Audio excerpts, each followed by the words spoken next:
네, 오늘 우리가 나누고자 하는 하늘의 말씀은요, 사랑의 나눔이라는 제목을 가지고 있습니다. 사랑의 나눔.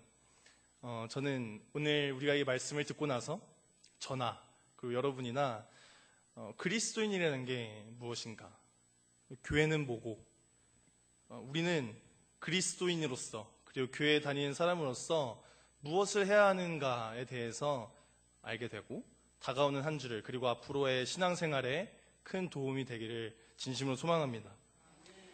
신촌에 연희동이라는 곳이 있습니다. 연희동. 연희동에 가보신 적이 있으십니까?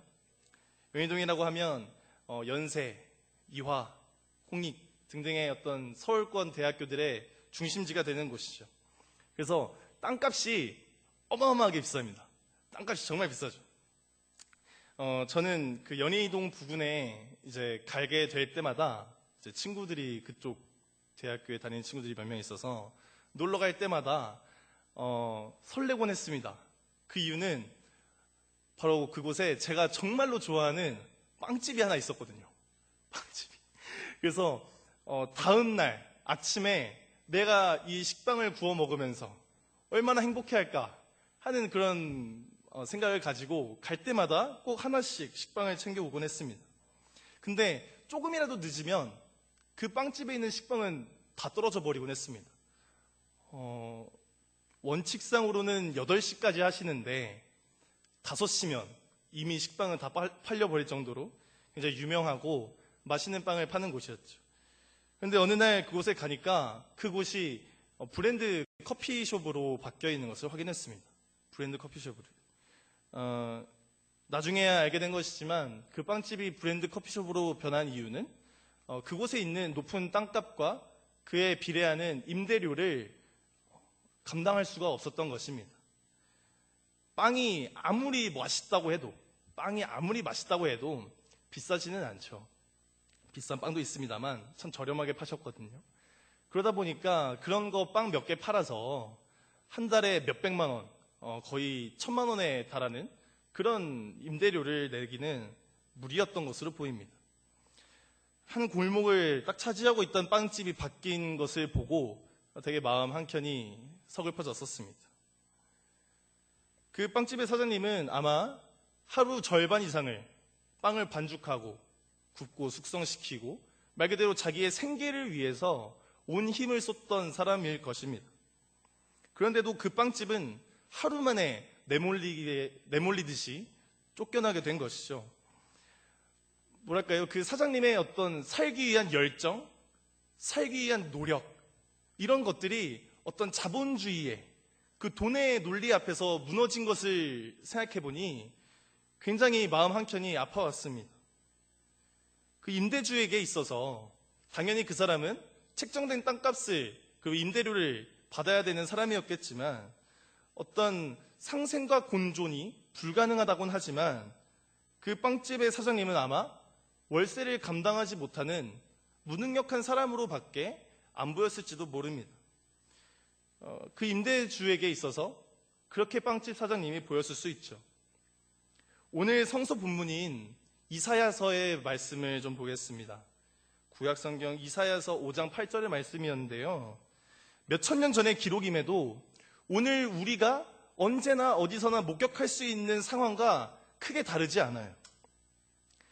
가옥에 가옥을 이으고 전토에 전토를 더하고, 다른 말로 하면, 오늘날 말로 하면 돈에 돈을 모으고 돈에 돈을 쌓고 재산에 재산을 더하는 그런 상황이라고 말할 수 있겠죠. 그런 사람들이 이사야서에 말씀이 쓰여지던 그 시대에도 많이 있었다는 것입니다. 부자들이 자신들이 100만큼을 가지고 있다고 칩시다. 근데 그것을 200으로 만들고 싶어요. 100을 가진 사람이 200으로 만들고 싶어서 10을 가진 사람의 것을 빼앗는 그런 상황이 오늘 이사야서의 말씀에 나왔다는 것이죠. 그래서 하나님께서 이들에게 말씀하십니다. 되게 짧아요. 딱 5마디입니다. 화 있을진저. 회개해라. 그러면 안 돼. 나누고 살아야지. 이런 말씀도 아니에요. 내가 몇 번을 말했는데, 몇 번을 너희에게 선지자를 통해서 말했는데 너 혼자 한번 살아보겠다고 그러느냐? 화 있을진저. 너희들의 그런 활동에, 생활에 내 화가 있을 것이다. 그러나 우리가 사는 세상이 마냥 비통한 것만은 또 아닙니다. 그 이유는 바로 예수님께서 이 땅에 오셨기 때문이죠. 바로 예수님께서 이 땅에 오셨기 때문에 10을 가진 사람들은 꿈을 꾸고 희망을 품고 살아갈 수 있습니다. 우리 이 시간 옆에 계신 분에게 한번 이렇게 인사해 주시면 좋겠습니다. 주님이 함께 하십니다. 주님이 함께 하십니다. 주님이 함께 하십니다. 정말로 이 주님이 함께 하시기 때문에 100을 가진 사람들에게 10을 빼앗기는 사람들은 희망을 품고 살아갈 수 있었습니다. 누가복음 4장은 예수님의 공생애의 첫 페이지예요. 첫 페이지. 그 첫 활동들이 나와 있는데 그 활동으로 선택하신 것이 바로 나사렛 회당에서 오늘 이 성서에 적힌 것처럼 이사야서 61장의 말씀을 읽는 것을 선택하십니다. 이 말씀을 통해서 예수 그리스도는 내가 누구고 내가 왜 왔으며 내가 앞으로 무엇을 할 것이다를 또렷하고 알기 쉽게, 그것도 그 사람들에게 익숙했던 성서를 인용해서 말씀을 하시죠. 그도 그럴 것이 그 당시에 이스라엘은 로마의 그 섭정 아래에 있었기 때문입니다. 옛날 우리가 일제강점기라는 아픈 시대를 겪었던 것처럼 이스라엘 관리들도 그때의 한국 사람들과 별반 다르지 않았어요. 자국민을 보호하기보다는 로마의 편에 서서 이익을 취하기 바빴습니다. 그리고 정의를 외치고 사람들을 육체적으로나 정신적으로나 치유해줘야 되는 종교 지도자들조차도 이 로마의 편에 붙어서 자신들의 그 이익을 챙기고 가난한 사람을 더 가난하게 만들던 시기였거든요. 사람들은 삶의 돌파구가 없었던 것입니다. 일제강점기를 생각해 보시면 아주 간단합니다. 삶의 돌파구가 없고 일본에게 붙지 않았던 그 삶의 돌파구가 없던 사람들을 생각해 보십시오. 그런 사람들에게 예수님께서는 오늘 이렇게 말씀하시는 겁니다. 가난한 자에게 복음을 줄 거다. 포로된 자에게 자유를 줄 거다. 눈먼 자에게 다시 보게 함을 내가 줄 것이다. 이 세상을 사람답게 살고 싶은 사람들, 하지만 살지 못하고 있는 사람들에게 내가 사람답게 살게 해주겠다. 뭐 부자가 되게 해주겠다는 것도 아닙니다. 엄청나게 억만장자가 되게 해주겠다. 이게 절대 아닙니다. 그냥 사람답게 살 수 있는 최소한의 것을 내가 주려고 왔다. 이것입니다. 누가복음의 말씀을 보겠습니다. 4장 19절에 소개되는 주의 은혜의 해. 이것은 무엇일까요? 주의 은혜의 해. 이것은 바로 18절에 있는 말씀입니다. 은혜의 해 그 자체가 이 18절에 소개되어 있습니다. 하나님의 무한한 은혜로 모든 것이 해방되죠. 모든 것이 구원을 받습니다. 사람뿐만 아니라 자연마저도, 동물들도 모든 것들이 구원을 받는 그것을 바로 예수 그리스도는 주의 은혜의 해다라고 19절에서 소개하고 계십니다. 그런데 이것이 언제 올까요? 이 주의 은혜가 도대체 언제 오느냐? 이런 궁금증이 들죠. 내일? 아니면 일주일 뒤요? 아닙니다. 내일은 주의 은혜가 오지 않아요. 내일은 월드컵 경기가 있는 날이죠. 네, 내일은 주의 은혜가 오지 않습니다. 그럼 언제 올까요? 주님께서는 바로 이 자리에, 이 순간에 너희가 이 말씀을 듣는 바로 지금 일어난다고 선포하십니다. 21절을 함께 읽어볼까요? 누가복음 4장 21절을 함께 읽겠습니다. 시작. 이에 예수께서 그들에게 말씀하시되 이 글이 오늘 너희 귀에 응하였다. 세번역 성경으로 읽으면 엄청나게 더 쉽게 되어 있습니다. 오늘 이 말씀이 너희가 듣는 가운데서 이루어졌다. 이루어졌다. 내일은 월드컵 경기 있다. 근데 오늘은 뭐가 이루어지느냐? 주의 은혜가 이루어진다. 이사야 61장의 해방의 말씀, 모든 것이 해방되는 은혜의 해가 바로 오늘 이 자리에 이루어질 줄 믿습니다. 오늘 우리의 모든 고통, 슬픔, 힘든 상황들이 있다면 우리가 함께 주님께 고백할 수 있는 시간이 되면 좋겠어요. 왜냐하면 주님께서는 정말 그렇게 말씀하고 계시거든요. 토시 하나 안 틀리고 이렇게 말씀하고 계세요. 가난한 자에게 내가 복음을 주겠다. 포로된 사람들이 있느냐? 자유 주겠다. 눈 멀어서 보지 못한 사람이 있느냐? 보게 해줄게. 언제? 바로 지금. 이 말씀입니다. 오늘 우리는 이 말씀을 들었습니다. 은혜의 해가 우리 가운데서 이루어질 것이다 라는 말씀을 들었어요. 그렇다면 우리가 교회 다니는 사람으로서, 예수쟁이로서 우리가 어떤 일을 해야 될지 우리가 이제 조금씩 감이 잡히면 좋겠습니다. 바로 그것에 동참하는 것이죠. 동참하는 것. 오늘 제가 설교를 아마 한 3달? 4달에 한 번씩 할 겁니다.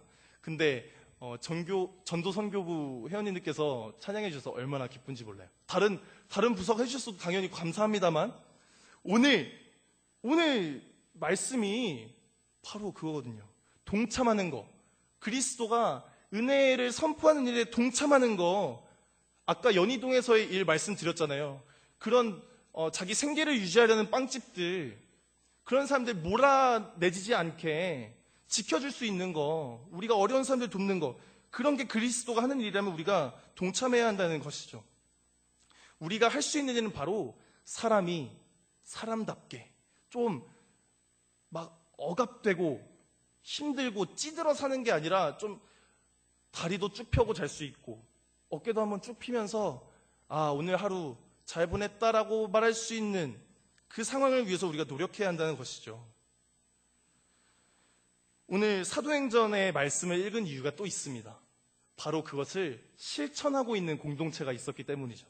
사도행전 2장 44에서 47절의 말씀에는 은혜의 해를 선포하고 날마다 복을 받는 공동체가 표현됩니다. 바로 초대 그리스도교 공동체죠. 함께 나눴습니다. 그리고 통용했어요. 자기가 가진 것들을 통해서 사용하고 같이 예배를 드리고요. 결국 우리가 가진 게 주님이 주신 거라면 내 손에 부여잡고 있는 게 무슨 소용이지? 하면서 모든 것을 나눴던 사람들이죠. 자신만의 이익을 위해서 사는 사람들, 이사야서에 표현되는 사람들, 그리고 모든 것을 통용하려고 했던 사도행전의 초대 그리스도교 공동체는 극명하게 대비됩니다. 이사야 5장 본문에서 알 수 있듯이 자신의 이익만을 챙기는 사람들에게 하나님이 뭐라고 말씀하시죠? 화 있을진저. 5장에 있는 말씀답게 딱 5마디거든요. 외우시기 쉽습니다. 나의 이익만을 취하려는 사람들에게 5장에서 화 있을진저. 기쁘게 보지 않는다. 내가 그거 원하지 않는다 이겁니다. 그런데 사도행전에서는 완전히 다른 말씀을 하세요. 주께서 구원받는 사람을 날마다 더하셨다고 합니다. 사람들을 위해서 노력하는, 내 옆에 있는 사람들을 위해서 노력하는 사람들에게 날마다 더하셨다고 합니다. 오늘 우리 화평교회도 이 지역사회를 위해서, 그 옆에 있는 내 이웃들을 위해서, 교인들을 위해서 우리가 내가 가진 것을 조금씩 나눠줄 수 있는 그 용기를 가질 때에 날마다 더해질 줄 믿습니다. 매주 정말 새로운 얼굴들이 가득가득 찰 것이라고 확신하고 믿습니다. 그렇게 됐으면 좋겠습니다. 제가 이 세상에서 가장 사랑하고 동시에 가장 존경하는 분이 계십니다. 바로 저의 어머니인데요. 이 설교를 녹화를 합니다. 전도사들한테 녹화를 해서 주세요. 그럼 제가 이제 그거를 매주 어머니랑 같이 봐요. 할 때마다 같이 보면 어머니가 굉장히 놀라시는데, 보고 계시죠? 네, 지금. 네.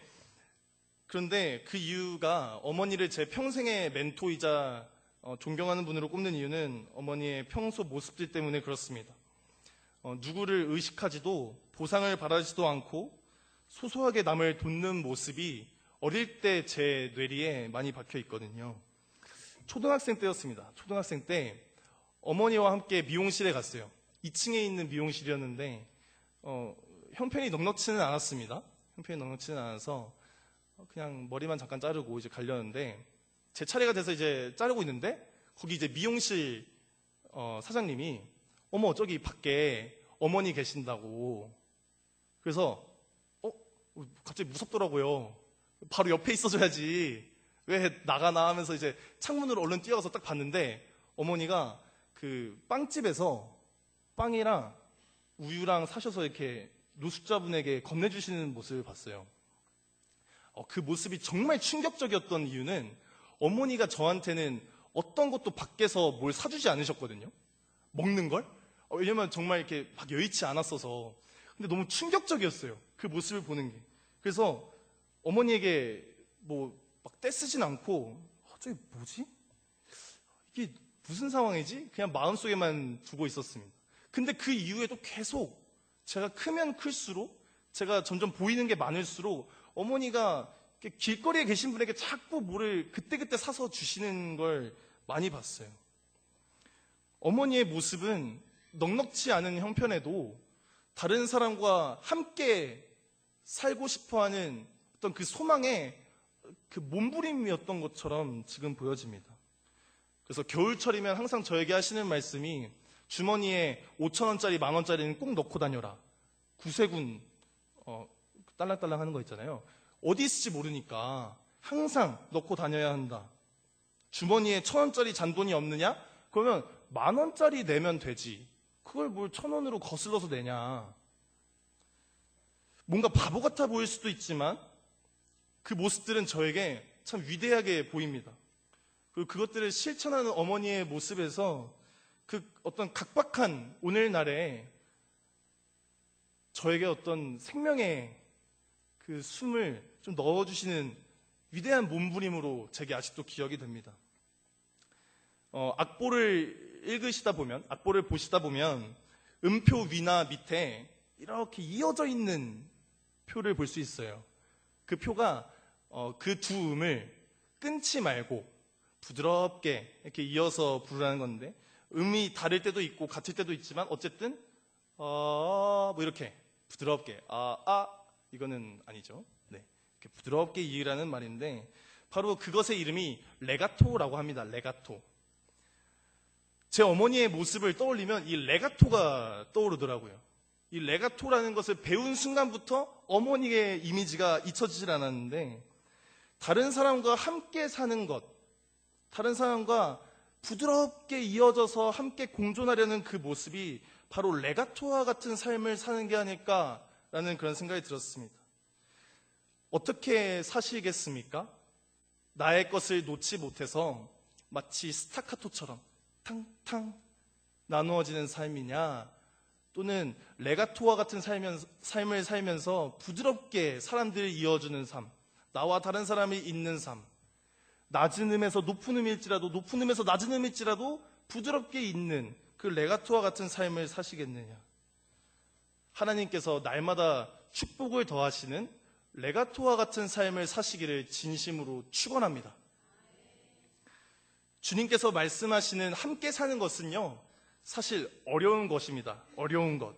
내 아들, 내 딸, 내 입, 내 부모님, 나를 위해서 쓸 것, 그것을 아껴서 남을 위해서 써야 되는 것이기 때문에 나눔은 작은 데서부터 시작합니다 라는 말은 사실 그게 얼마나 어려운지를 겪어보지 못하면 모르는 거죠. 내 주머니에 정말 10,000원 있을 때 1,000원짜리가 없네? 하면서 10,000원을 낼 수 있는 그 나눔의 정신이라는 것은 사실 매우 어려운 것입니다. 따라서 나눔은 맞습니다. 힘겹고 어려운 것입니다. 하지만 우리의 것을 나눔으로써 하나님의 은혜의 해가 선포된다고 한다면, 그를 통해서 우리가 주님의 사역에 동참할 수 있다면 결코 그것을 그냥 지나칠 수는 없죠. 어떻게 사시겠습니까?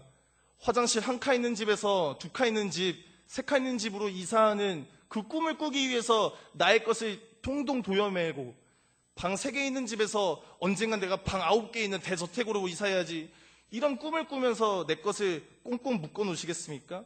아니면 다른 사람이 화장실 하나 없는 길거리에서 잘 때 저 사람이 나를 통해서 잠시 끼니라도 때울 수 있으면 좋겠다라는 궁휼한 마음을 가지고 더불어 사는 삶을 선택하시겠습니까? 오늘 우리 시간 우리가 함께 이 찬양을 불렀으면 좋겠습니다. 사랑이 이기네.